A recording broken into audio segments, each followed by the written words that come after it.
आजकल लोग बड़े ही जल्दी किसी के बात में इन्फ्लुएंस में आ जाते हैं कि किसी ने कुछ बोला और उनकी बात सुन के वो जो है वो डिसीजन ले लेते हैं और अपने निर्णय को बदल देते हैं। लेकिन कभी भी लाइफ में कोई भी डिसीजन लेना हो या कोई भी मुद्दे पे आपको बहस करनी हो, जैसे आजकल हिजाब का मुद्दा चल रहा है या तो किसान आंदोलन के बारे में लोग बातचीत कर रहे हैं, तो सबसे पहले आप उसके बारे में एक नॉलेज इकट्ठा कीजिए, तर्क वितर्क कीजिए और उसके बाद आप उसके बारे में चीजों को बोलिए। मैं आपको एक छोटा सा स्टोरी बताता हूँ कि एक बार एक पंडित जी एक बार गाय के बछिए को लेके कहीं जा रहे थे और 4 लोगों ने उनको देखा और देखने के बाद उनका प्लान बन गया कि पंडित जी से हमें किसी तरह ये बछिया जो है वो ले लेना है। तो वो चारों ने मिलके एक अपने दिमाग में खुराफाती प्लान बनाया और उसके बाद एक एक करके वो लोग पंडित जी से मिलने आए। जब पहला आदमी आया और बछिए को देख के बोलता है कि पंडित जी ये बकरी आपने कहाँ से खरीदी? तो पंडित जी गुस्से में बोलते हैं कि मूर्ख, तुमको दिख नहीं रहा है? ये बकरी नहीं, ये बछिया है। तो जो आदमी है वो हंसते हुए बोलता है बछिया ऐसी होती है और हंसते हुए चला जाता है। दूसरा आदमी आता है, दूसरा आदमी उसको बोलता है पंडित जी को कि पंडित जी आपने ये कहां से खरीदा है? इतना तंदुरुस्त बकरी, बिल्कुल बछिए जैसा लग रहा है।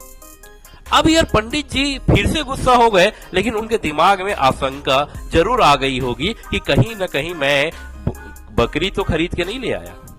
और फिर उसी तरह वो आदमी वो बोल के चला जाता है। फिर तीसरा आदमी बोलता है और आते साथ बोलता है कि वाह वाह, क्या बकरी है, कितनी तंदुरुस्त है, बिल्कुल बछिए जैसी लग रही है।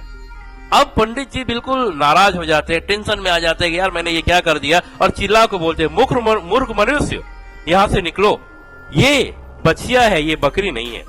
अब एक चौथा आदमी उधर से आता है और पंडित जी को बोलता है, और वो जो चौथा आदमी आ रहा था वो पैसा गिनते हुए आ रहा था और वो पंडित जी को देख के बोलता है कि पंडित जी वाह वाह, क्या आपने बकरी खरीदा है, कितना तंदुरुस्त है, बिल्कुल बछिए जैसा लग रहा है, मुझे ऐसा ही खरीदना था।